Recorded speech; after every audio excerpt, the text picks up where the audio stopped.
I ventured out this year. I left my job as the chief product officer at Dribbble to start a brand new company. And that company is gigantic. My goal is to help you master the new influential disciplines that are driving results within organizations, like product leadership taught by Ben Foster, the former CPO at Whoop. It's not just video courses. We're combining video lectures with take-home assignments and exercises, and then small group mentorship to really help level you up, and all at a cost that most companies' learning and development budget covers.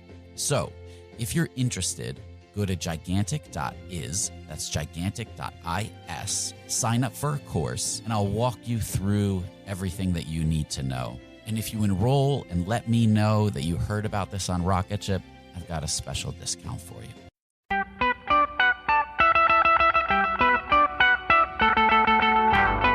Welcome to the Rocketship podcast. I'm Joelle Steiniger. And I'm Matt Goldman. Today we talked with Andrew Dumont, entrepreneur in residence at Betaworks and former business development at Moz. He was also the co-founder of Stride CRM, an app that he ended up selling to Hitan Shah and Neil Patel.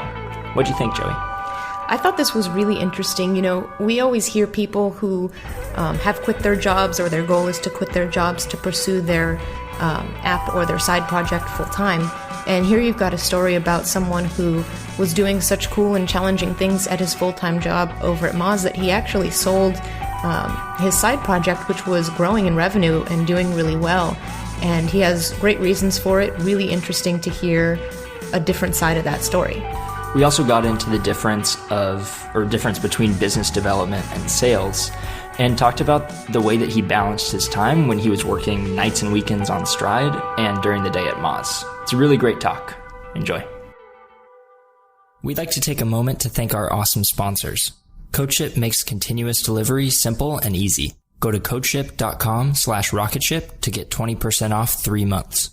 We'd also like to thank InVision app. InVision is by far the best prototyping and collaboration tool on the market. I can personally say I can't imagine delivering another design comp without it. Go to invisionapp.com/rocketship and sign up to get their starter plan free for 90 days. Customer.io is a modern email platform built for startups. Go to customer.io/rocketship to start sending emails that convert. So I've kind of been a startup junkie for quite a while. I did my first startup when I was about 18. I'm 26 now, so I'm been doing it for a little while, and I just kind of have fell in love with the process of building companies. So I've been a part of Moz and Seismic. I'm now at Betaworks as an entrepreneur in residence, and have done a few other projects along the way. So I've just kind of been building, growing startups for quite a while. And while you've been working at some of these other companies, you've been building things of your own on the side, right? That's right. Can you talk a little bit about how you are able to balance that? Because I think everybody knows how much work it is, and we all have side projects that we work on, but you were able to turn your side project into a really legitimate money-making business and actually sold it. Can you tell us how you were able to manage that? Yeah, well, I mean, like any side project, I didn't really go into it with the intention of doing that. So, it really started with an own frustration that I had. So the product that we built was called Stride, and we used I think we used Salesforce and some other tools internally, and they were just really clunky and difficult to manage, and we just needed something really, really simple to manage deal flow in a business development capacity. So we kind of built something for our own use, and like most good side projects, once it kind of solved our problem pretty well, we decided, okay, why don't we make this public and see what happens with it? So we put it out there. We put a price tag on it from day one, and got a good initial batch of customers, and it just kind of grew and became its own thing through that whole process. So it kind of happened serendipitously, and it was a ton of fun. And then did you guys start seeking buyers for it, or did they come to you? We kind of found out through the process that we didn't really love the idea enough to do it full time. And we all had our own individual day jobs that we actually really, really liked. So it really wasn't from a place of us, wanting to leave our job and go independent or anything like that. We actually enjoyed what we were doing quite a bit. So when it started taking off and it was getting enough revenue to start supporting ourselves independently, we kind of started getting behind on feature requests and keeping up with the community, and it to be honest, it kind of felt inauthentic to do it as a part-time gig at that point. So we really made the decision at that time whether we wanted to go full time on it or whether we should shop it around and try to find a good home for it where it would live on and the product would evolve and the service would continue. So that's actually what we did. And I knew Neil Patel and Heaton prior, and they're amazing SaaS entrepreneurs. So we got in touch with them, and they were able to provide an amazing home for it. So that's kind of how that whole process came into play. And how long were you working on Stride from beginning till the time that you sold it? About a year. A year. So during that time, I know it's difficult to balance these side projects, but a lot of people I think can come home from work and code and build things or design things, but I'm curious how you worked with customers even in some of those off hours and things like customer service and sales even. Yeah, it was super difficult. I'm not gonna lie to you and say that it was very easy. I had to be very self-disciplined with when I was working on Stride and when I was working on my day job, and I really worked very hard to not let those two obligations overlap with each other. So when I was at work, I made it very, very clear that I was working on work, and when I left work, then I would open up my email for Stride. So there was a lag, right? Like, so from a customer support standpoint, there'd be times where it would take 24 hours to get back, but I always made it a point to get back at the very latest within 24 hours. So it was just really drawing very definitive, very fine lines between when I was working on my day job and when I was working on my side project, and it was difficult. And some days those lines kind of got a little bit blurrier, but yeah, you just have to be very, very, very self-disciplined, and really there was just no days off. Saturdays and Sundays always was working in some capacity on Stride. So yeah, it's tough to do. So did it cross your mind to quit your job and run Stride full time? Why was it more of a decision for you to sell it versus take it on full time? Gosh, I don't know. Looking back, I don't know. I think it was because maybe I entered it not in that frame of mind, that when we got to the amount of revenue that it really could have been a possibility to go solo on it, it didn't really appeal to me for some reason at that time. Now looking back, I may have done that actually because I really love the idea of going independent at one point in my life. So yeah, I'm not sure. I think it was because I kind of entered with the frame of mind of not doing that. Yeah, I don't know if that's not a great answer now that I think about it, but at the time it made sense. Yeah, I can understand that, definitely. We live in this world where everyone's constantly touting entrepreneurship and how amazing it is. And I love doing my own thing, but I tell people all the time it's not for everybody, especially depending on what your goals are. And if you're not ready to fully take it on, I definitely understand that. Yeah. And when you have a good thing going, it sounds like you were doing really exciting things that would have been really difficult to walk away from. You weren't necessarily sitting at some boring corporate job that wasn't challenging or anything like that. Yes, exactly. So you said that you were working Saturday, Sunday, nights, holidays, everything. You've written a lot about work-life balance and how there's really no such thing in this industry. Do you feel like that's just for you, or do you really believe across the board if you want to be successful in this industry that you kind of have to give up that notion of having it all? Or was that just a sign of the times, having a full-time job and a side project? Yeah, gosh, it's kind of a controversial subject. There's a lot of people that I know that are very, very successful entrepreneurs, and they've done an amazing job of building businesses and then delegating specific functions that kind of took the majority of their day, right? So there's a lot of people that have figured out how to do that, and I don't think that it's a requirement to just work a ton of hours to make it. But I think at the beginning, you really need to make a conscious decision that, getting to that point of potentially being able to, hire people or delegate certain tasks that are taking the majority of your time. To get to that point, I think you really need to make a conscious decision to really invest the time and work extremely hard for some period of time.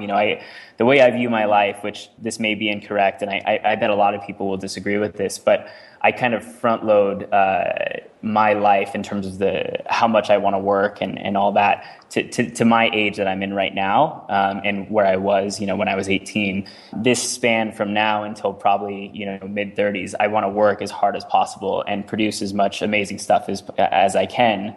And then hopefully at that point, I'll be in a good place financially and both with my career and all that to kind of slow down a little bit and kind of make a conscious decision to pull the reins back a little bit. So I don't know. I mean, it's a tough decision, or it's a tough discussion, but I definitely think to reach success, I definitely haven't found it myself. I've had a few things, but I'm not anywhere near as successful as I want to be.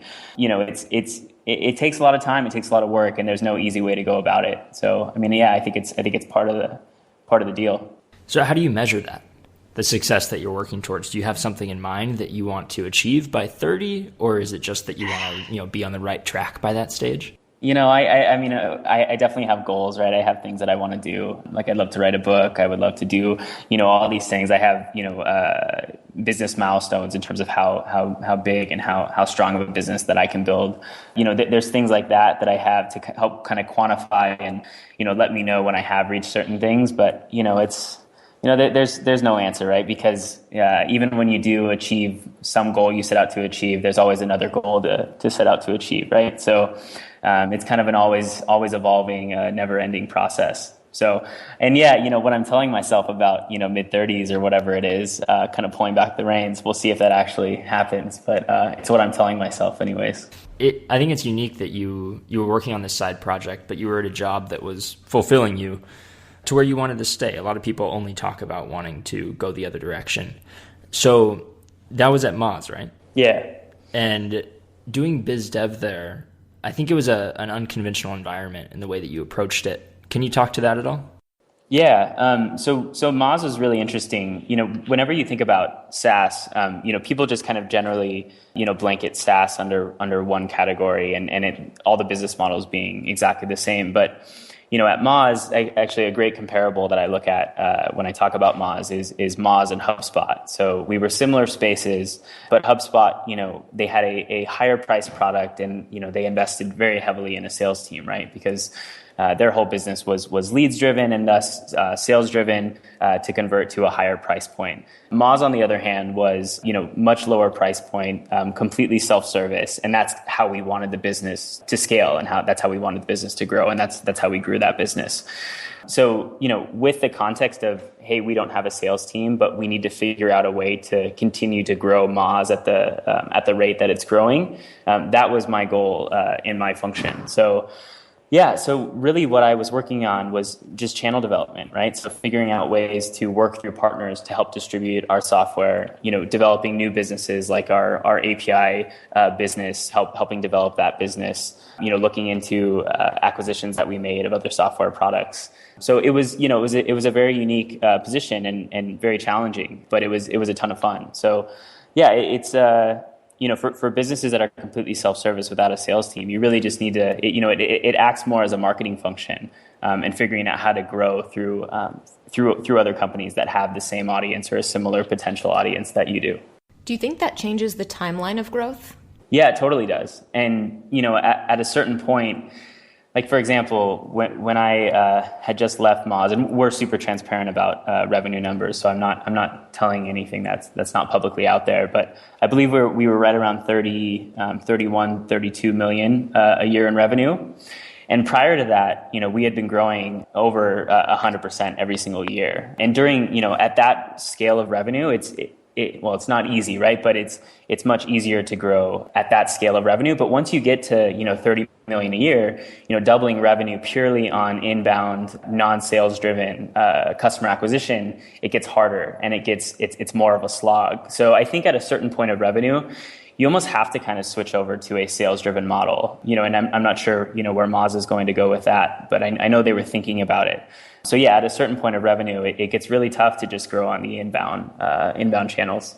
So tell us a little bit about the difference between a pure salesperson versus biz dev, because I know there's a lot of misunderstanding there, and you've written an article that explains the difference perfectly. I'd love to hear it in your own words. Yeah, I mean, it's definitely, it's a misconception that I think just, a lot of people, I think the misconception actually comes from, a lot of people that get into sales, they don't want to call themselves a salesperson. Not because there's anything wrong with sales, but I think when you reach out to a client and you're a sales professional and that's kind of your title and your signature, most people, on the other side of that may kind of pull back a little bit and know, okay, I'm getting sold to, right? So it kind of, shifts the discussion a little bit. So it seems like a lot of people have kind of, brought in the business development title to kind of help remove that.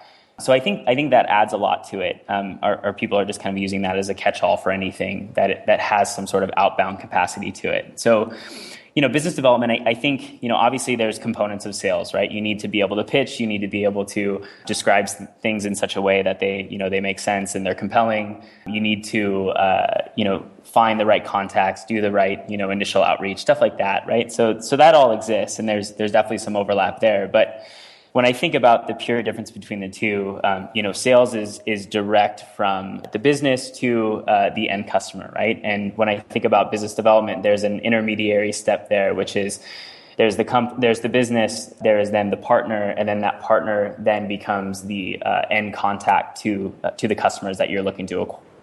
Basically working, through partners and through other companies to help reach your end customer instead of going to them directly. And I think it's a small difference, but in the way that the function is practiced, it actually changes things quite a bit. And like I said, it becomes more of a marketing function than a sales function.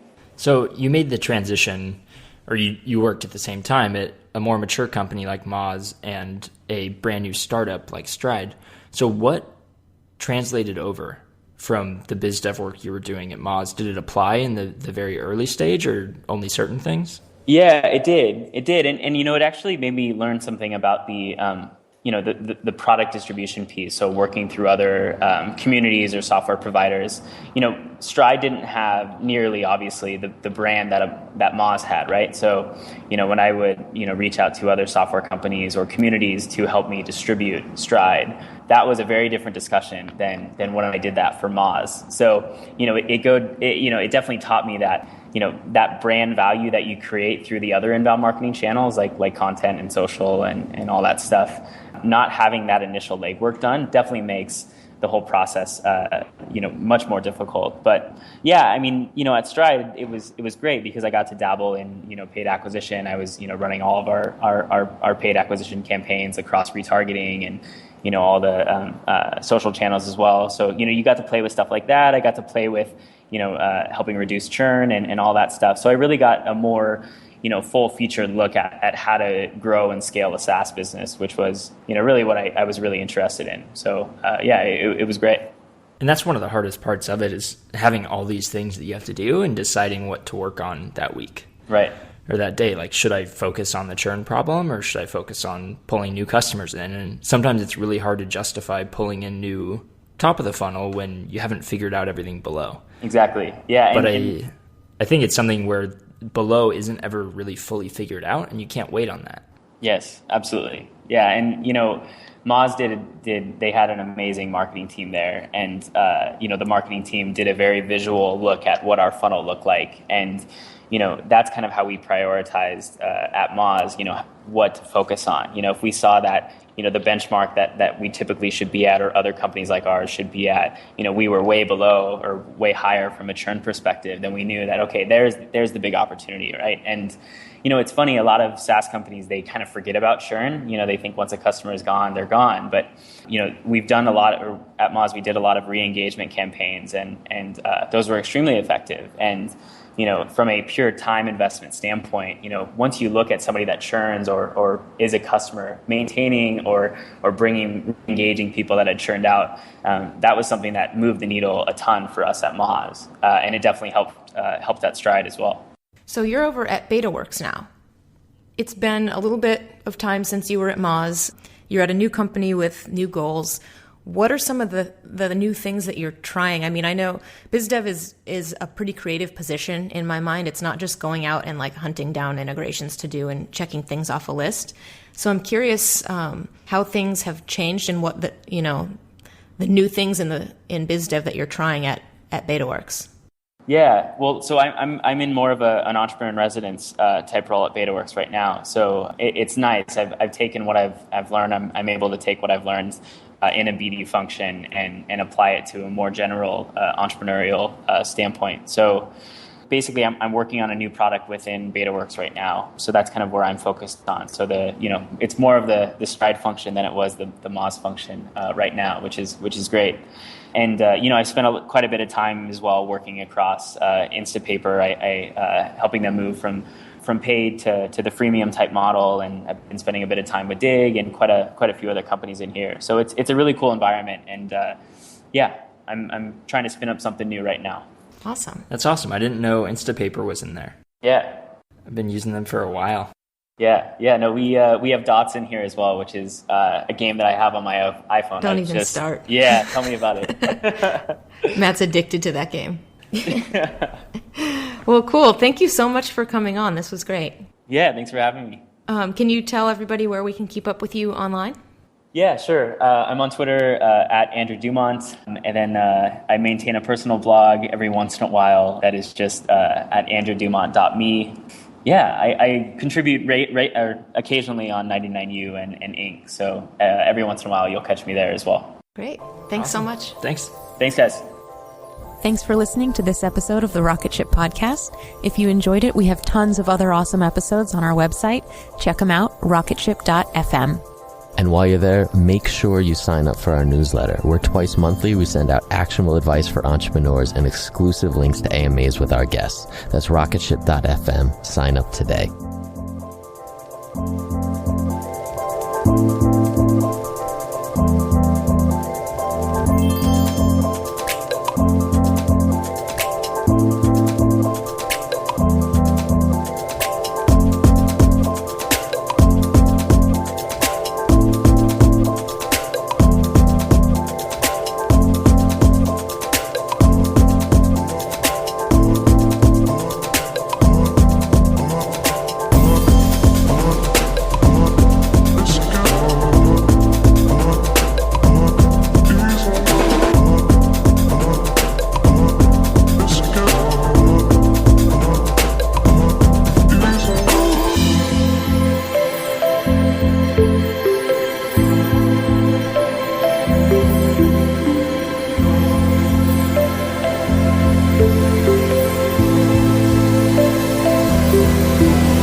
Hey, my name is Lovan Rumpf, and I've been working my ass off as a celebrity stylist by day and a podcast host by night. At the Low Life Podcast, it's all about keeping it real. We're talking fashion, beauty, to religion, sex, drugs, mental health. I mean, there's no topic off limits here, and vulnerability is mandatory. You can find my podcast, The Low Life, that's L-O, no W, everywhere and anywhere you listen to your podcasts. New episodes are out every Thursday. We'll see you then.